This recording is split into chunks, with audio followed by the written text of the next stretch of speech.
আজকের লেকচারে আমরা দেখবো ডিটেল কোকোমো বা এটাকে অ্যাডভান্স কোকোমো বলতে পারি। লেকচারটা শুরু করার আগে একটা প্রি রিকোয়েস্টের কথা বলে দিই, যেটা খুবই ইম্পর্টেন্ট বা এটা রিকোয়েস্ট আমার কাছে তোমাদের। এই ভিডিও যারা দেখছো এখন এখানে দাঁড়িয়ে ভিডিওটা খুলেছো, তোমরা এটা মাথায় রাখো যে তোমাদের ডিটেল কোকোমো জানতে গেলে, তার একটা বেসিক আইডিয়া জানতে গেলে তোমাদের কিন্তু এর আগে আমার অলরেডি 3টে ভিডিও আপলোড করা আছে, পুরো সিকোয়েন্সিয়াল আপলোড আছে। এই ভিডিওটার পুরো ডিসক্রিপশনে গেলে, ঠিক আছে, তোমরা প্লেলিস্ট পাবে হচ্ছে সফটওয়্যার ইঞ্জিনিয়ারিং এর, ক্লিক করলে দেখবে এই ভিডিওটার আগে 3টে ভিডিও আমি করে রেখেছি। একটা হচ্ছে ইন্ট্রোডাকশন অফ কোকোমো মডেল, দ্বিতীয়টা হচ্ছে তোমাদের রয়েছে বেসিক কোকোমো মডেল, আর তারপরেরটা হচ্ছে ইন্টারমিডিয়েট কোকোমো মডেল। কেন আমি তোমাদের বললাম, যারা ডাইরেক্ট এই ভিডিওটায় চলে এসছো, ওই 3টে ভিডিও না জানলে তোমরা এই ভিডিওতে কিছুই বুঝবে না। কেন প্রত্যেকটি ভিডিও, এই 4টে ভিডিও এই কোকোমো মডেলটাকে আমি সেগ্রিগেট করেছি। 4টে ভিডিওই কিন্তু একে অপরের সাথে কিন্তু ইন্টারলিঙ্কড কোনোভাবে। তো সেই সূত্রে ওই 3টে না দেখলে, এটা লাস্ট ভিডিও, স্বাভাবিক তোমরা এটা কোনোভাবেই কিন্তু বুঝতে পারবে না। কেন কি বেসিক কথাগুলো, বেসিক কোকোমো মডেলের উপরে কাজ করা হচ্ছে ইন্টারমিডিয়েট, ইন্টারমিডিয়েটের উপরে কাজ করা হচ্ছে ডিটেল বা এটাকে অ্যাডভান্স কোকোমো বলতে পারে। তো যারা মোটামুটি ধরে নাও তো আমার অলরেডি 2টো ভিডিও দেখে তোমরা 3 নম্বরে দাঁড়িয়ে রয়েছো, মানে 3টে ভিডিও এর আগে দেখা হয়ে গেছে, 4 নম্বর ভিডিও দাঁড়িয়ে রয়েছে এখানে। তো তোমরা আরামসে জিনিসটা বুঝতে পারবে। যারা বুঝতে পারছো না, প্রথমেই বললাম একবার ভিজিট করো আমার প্লেলিস্টে, সফটওয়্যার ইঞ্জিনিয়ারিং এর প্লেলিস্টে আছে, ডিসক্রিপশনেই দেওয়া আছে এই ভিডিওর তলায়, গিয়ে ওখান থেকে গিয়ে একবার জিনিসটা প্রথম 3টে দেখে নাও, তাহলে একটা পুরো একটা ভিভিড আইডিয়া তোমাদের কিন্তু ক্লিয়ার হয়ে যাবে। তো দেখো কি বলছি এখানে, ডিটেলস কোকোমো মডেলের গল্পটা আমরা এর আগে ইন্টারমিডিয়েট বুঝে গেছি। প্রথমে বেসিক জাস্ট আমি একটা ইন্ট্রোডাকশনারি কনসেপ্টে বলে দিই। বেসিকে কি ছিল, একদম লেম্যানলি আমরা এফোর্টকে এস্টিমেট করছিলাম বাই দ্য ফর্মুলা। আমরা অলরেডি জানি যে আমাদের ডেভেলপমেন্ট, যেটা আমাদের এফোর্টের ফর্মুলা ছিল হচ্ছে a to the power a base b into a to the power না কে লক এ আমাদের থেকে করতো। কে লক মানে হচ্ছে কিলো লাইন অফ কোড। এই কনসেপ্টগুলো যদি না বুঝতে পারো, আমি কিন্তু এগুলো এর আগের ভিডিওসগুলোতে ভালো করে ক্লিয়ার করেছি। Two the power b two the power b, এটা হচ্ছে বেসিকের ফর্মুলা ছিল ডেভেলপমেন্ট এফোর্ট বার করা, তাই হোক। এটা অলরেডি তোমরা জানো, যারা অলরেডি দেখে আসছো আমার আগের ভিডিওগুলো, না জানলে একবার গিয়ে দেখে নাও, বারবার বলছি। তো সেই সূত্রে দাঁড়িয়ে এই যে ফর্মুলাটা সাথে আমাদের এটা বেসিকের ছিল, বাট ইন্টারমিডিয়েট কি করলে এর সাথে একটা সিম্পল আমাদের এরর অ্যাডজাস্টমেন্ট ফ্যাক্টর অ্যাড করে দেওয়া হলো, মানে মাল্টিপ্লাই করে দেওয়া হলো, তাহলে কিন্তু আমরা ইন্টারমিডিয়েটের ফর্মুলা পেয়ে গেছি। বাট ডিটেল কোকোমো কারা ব্যবহার করে বলেছিলাম, যখন আমি একদম ইন্ট্রোডাকশনে একটা কথা বলেছিলাম যে আমাদের মাইক্রোসফট, গুগল, অ্যামাজন, টেসলা, যারা নেক্সট লেভেল খেলাধুলা করছে, কোম্পানি ইন্ডাস্ট্রিতে যারা নেক্সট লেভেল বিজনেস করছে, যারা হাইফাই বিজনেস করে, তারা কিন্তু ডিটেল কোকোমো কিন্তু ইউজ করছে, যেখানে একদম আমাদের যে এস্টিমেশনটা একদম অ্যাকুরেট এস্টিমেশনের দিকে এগিয়ে যাচ্ছে। যারা মার্কেটে অনেক বছর ধরে রয়েছে আর তারা খুব প্রফেশনাল, তারা তাদের প্রোডাক্ট, তারা হচ্ছে প্রোডাক্ট বেস কোম্পানি, এরকম সার্ভিস বেস কোম্পানিরা করতে পারে, এরকম মাথার দিব্যি নেই যে টিসিএস করবে না, এরকম কোনো মাথার দিব্যি নেই, যে কোনো কোম্পানি করতে পারে, কোনো খারাপ না। বাট যে কথাটা হচ্ছে যে মেনলি কারা করছে, যারা খুব অনেক বছর ধরে এই মার্কেটে রয়েছে, যারা নেক্সট লেভেলে খেলা করছে, তারা কিন্তু এই ধরনের এই ডিটেল কোকো মডেল দিয়ে তারা কিন্তু এস্টিমেশন করবে। এখানে কিছুই না, এটা কিন্তু আমার ডিটেলটা কিন্তু এই ফর্মুলার বেসিসেই কাজ করছে, আলাদা করে কোনো ফর্মুলেশন কোনো কিছু এখানে রাখা হয়নি। সিম্পল কথা, এই ফর্মুলাটা মাথায় রেখে কাজ করে। আর একটা কথা বলে দিই, এই ডিটেল বা অ্যাডভান্স কোকোমো থেকে ইউনিভার্সিটি লেভেলে কোনো অঙ্ক তোমরা কিন্তু পাবে না, জাস্ট এর ইন্ট্রোডাকশন কনসেপ্টে জেনে নাও। এই জন্য আমি এখানে কোনো অঙ্ক পড়াবো না। আগের 2টো লেকচারে আমরা অঙ্ক পড়িয়েছি, অঙ্ক বুঝিয়ে দিয়েছি, ওখান থেকেই পরীক্ষার বাইরে একটা অঙ্ক দেবে না। যা বুঝিয়ে দিয়েছি ওই 2টোর মধ্যেই তোমার পরীক্ষাতে অঙ্ক দেবে। এখানে জাস্ট আইডিয়াটা দিয়ে দিচ্ছি, যখন এটা কি কি খায় না মাথায় মাকে, এটার একটা আইডিয়া তুমি পেয়ে যাবে যে ডিটেল কোকোমো মডেল কিভাবে কাজ করে, আর কিছুই না। ডেফিনেশনে কি বলছে, the most comprehensive and accurate COCO model that divide a software project into several components or module and take into account the interaction between the cost driver and project phase। কিছুই না, যে কোনো একটা, যখন দেখো এটা মেনলি আমাদের যখন ডিটেল কোকো মডেলে যখন মানুষ যাবে আরো অ্যাপ্রোপ্রিয়েট, আরো যে এস্টিমেশনটা আরো অ্যাকিউরেট এস্টিমেশন করবে, তাই জন্য কি করবে, প্রত্যেকটা সফটওয়্যার প্রজেক্টটাকে কম্পোনেন্টস বা মডিউলস এ ডিভাইড করবে, এবং সেই মডিউলস গুলোর উপরে এই ইন্টারমিডিয়েট কোকো মডেল চালানো হবে। সাপোজ আমি এটা কথা বললাম, একটা সফটওয়্যার তৈরি করছি, এটাকে আমি 4টে মডিউলে ডিভাইড করলাম, আইডিয়া দিচ্ছি, ঠিক আছে, মডিউল 1, মডিউল 2, মডিউল 3, মডিউল 4।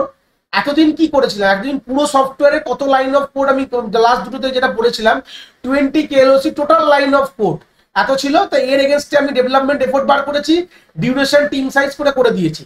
কিন্তু ডিটেলস কোকোমো বলছি যে প্রথমে সফটওয়্যারটাকে মডিউলসে ভেঙে নাও। ভালো কথা, মডিউলসে ভেঙে নিয়ে এবার বলে এই মডিউলে কত লাইন অফ কোড আছে, ধরে নাও এখানে আমার আছে, ধরে নাও হাইপোথেটিক্যালি বললাম 7 KLOC আছে ধরে নাও। এখানে ধরে নাও আমার 5 কেএলওসি আছে ধরে নাও, এরকম বুঝতে পেরেছো, এরকম ভাবে ওরা মডিউলস এর রেসপেক্টে করছে, মানে ইঞ্চ ইন্ডিভিজুয়াল মডিউলস এর ডেভেলপমেন্ট এফোর্ট বার করবো, ডিউরেশন বার করবো, টিম সাইজ বার করবো, এইভাবে করবো। মানে আমরা পুরো ডিটেল সফটওয়্যারটা নিয়ে কাজ করছি না, আমরা প্রত্যেকটি মডিউলস নিয়ে কাজ করছি, আরো অ্যাকুরেটলি কাজ করছি, আর কিছুই না। সেম দেখো, estimate the effort and duration of each component using intermediate COCOMO model and then add them up। মানে প্রত্যেকটি ইন্ডিভিজুয়াল মডিউলস এর উপর আমি ইন্টারমিডিয়েট COCOMO মডেলে এই ফর্মুলাটাকে ফেলছি, ফেলে আমরা কি পাচ্ছি, এফোর্ট পাচ্ছি, সেই এফোর্ট গুলো জুড়ে দিলেই হয়ে যাবে। কি বললাম বুঝতে পারছি, এখানে যে এফোর্ট ক্যালকুলেশন গল্পটাই আছে, আর কিছুই না। এখানে কিন্তু আমরা মডিউলস এর উপর এফোর্ট বার করছি। আমরা আগে কি বলেছিলাম, টোটাল সফটওয়্যার কত কেএলওসি হবে সেই রেঞ্জে বার করে দিয়েছিলাম, বাট এটা তা করছে না। এখানে কি করছি, একটা সফটওয়্যারকে মডিউলসে ব্রেকডাউন হচ্ছে। তোমাদের প্রশ্ন যদিও বা আসে, আসার চান্স খুব কম, যদিও আসলে তোমাদের প্রত্যেকটি মডিউলস এর কেএলওসি বলে দেওয়া থাকবে, বুঝতে পেরেছো? সেখান থেকে তোমরা কি বার করবে, তোমার টেবিল তো কনস্ট্যান্ট, আমরা লাস্ট দুটো লেকচারে বুঝে গেছি। লাস্ট দুটো লেকচার আমি এই টেবিল নিয়ে কোনো কথা বলবো না, অর্গানিক, সেমি ডিট্যাচ, এমবেডেড এগুলো নিয়ে কোনো কথা বলবো না। এগুলো অলরেডি আমরা লাস্ট 3টে লেকচার ধরে আমরা একই জিনিস করছি, ধরে নিলাম তোমরা জানো এইগুলো টার্মস এর মানে কি। না জানলে বারবার বলবো, গিয়ে দেখে আসো, কোনো অসুবিধা নেই, কোনো অসুবিধা নেই। 20 মিনিটের কমের সব ভিডিও মোটামুটি দেখতে কোনো তোমাদের পেয়ে হবে না। পড়াশোনা করছো, যখন ডিটেলস পড়াশোনা করো, দেখবে জিনিসটা ভালো হবে।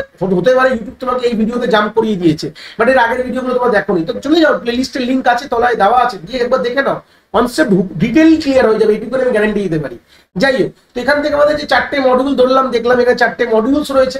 সেই মডিউলস গুলো কি হবে, এখানে ইন্ডিভিজুয়াল মডিউলস এর উপর আমরা ডেভেলপমেন্ট, একদম আমরা ইন্টারমিডিয়েট COCOMO মডেলের ফর্মুলা ইউজ করবো, কিন্তু মানে এইটা এর উপরে যা লিখেছি, ডেভেলপমেন্ট যেটা effort is equal to a b into KLOC of, এখানে বিবি ইন্টু ই, মানে একদম প্রত্যেকটা মডিউলস বার করা হয়তো হতে পারে ইন্ডিভিজুয়াল। আমাদের এরার অ্যাডজাস্টমেন্ট ফ্যাক্টর বলে যেটা তলায় বলেছে, taking into account software reuse, hardware constant, staff team attribute, when estimating, এগুলোকেও রাখবো। কিছু ফ্যাক্টরস গুলোকে রাখবো, যেরকম সফটওয়্যার ইউজ হচ্ছে কিনা, হার্ডওয়্যারে কিছু কনস্ট্যান্ট আছে কিনা, স্টাফ এবং টিমের অ্যাট্রিবিউট, এগুলো আমাদের একটা ওয়ান কাইন্ড অফ ফ্যাক্টরস বলতে পারো। তো সেই সব ফ্যাক্টরগুলোকে আমরা ওয়ান টার্মে কি বলি, এরার অ্যাডজাস্টমেন্ট ফ্যাক্টর। তো প্রত্যেকটা মডিউল ডেভেলপ করার জন্য আলাদা আলাদা এরার অ্যাডজাস্টমেন্ট ফ্যাক্টর হতে পারে, এটাও বলে দিতে পারে তোমাদের প্রশ্ন, বলে দিতে পারে। অ্যাকচুয়ালি এই কারণের জন্য না এই প্রশ্নটা দেয় না, কারণ কি এখানে অনেক কিছু জিনিস মাথায় রাখতে হয়। কি বললাম বুঝতে পেরেছো, এখানে অনেক কিছু জিনিস কিন্তু মাথায় রাখতে হয়, প্রত্যেকটা মডিউলে আলাদা আলাদা এরার অ্যাডজাস্টমেন্ট ফ্যাক্টর হতে পারে। তো সেগুলোকে মাথায় রেখে প্রত্যেকটা মডিউলের ইন্ডিভিজুয়াল তোমার ডি অফ ই বেরাবে, মানে ওই ডেভেলপমেন্ট এফোর্ট তোমার প্রত্যেকটি মডিউলের বার করবে, করে যোগ করলেই হয়ে গেল, টোটাল তোমরা এফোর্ট পেয়ে গেলে। তারপর তোমরা সিম্পল ওখান থেকে তোমরা ডিউরেশন বার করো, টিম সাইজ বার করো, হয়ে গেল। আমি জাস্ট এখানে একটা কথাই বললাম যে এটা পরীক্ষায় খুব ফিজিবল না এই প্রশ্নটা দেওয়ার, কেন কি প্রত্যেকটা মডিউল কতগুলো মডিউলে ডিভাইড করবো সেটা হয়তো বলে দিতে হবে। প্রত্যেকটা মডিউলের যে ফ্যাক্টরস গুলো মাথায় রাখছি, সেটাকে একটা ওয়ান টার্মে আমি বলেছিলাম, লাস্ট লেকচারেও বলেছিলাম, যাকে বলা হয় এরার অ্যাডজাস্টমেন্ট ফ্যাক্টর। তো প্রত্যেকটা মডিউলকে ডেভেলপ করার জন্য আলাদা আলাদা ফ্যাক্টরস মাথায় রাখতে হচ্ছে। কিছু মডিউল ডেভেলপ করার জন্য এইটা constant important, hardware constant important, কিছু মডিউল করার জন্য স্টাফ কনস্ট্যান্ট ইম্পর্টেন্ট, এরকম 1000টা মডিউল বানানোর জন্য এবং 1000খানা কনস্ট্যান্ট থাকতে পারে। তো সেগুলোকে সব নিয়ে এক কথায় বলছে এরার অ্যাডজাস্টমেন্ট ফ্যাক্টর বলছে, সেটা প্রত্যেকটা মডিউলে আলাদা আলাদা হবে। হয় প্রশ্নে বলে দিল এগুলো, তো এগুলো তো ডিপেন্ড করে, এগুলো রিয়েল লাইফ সিনারিও থেকে ডিপেন্ড করে, এগুলো তো আর ভার্চুয়াল সিনারিও থেকে হয় না।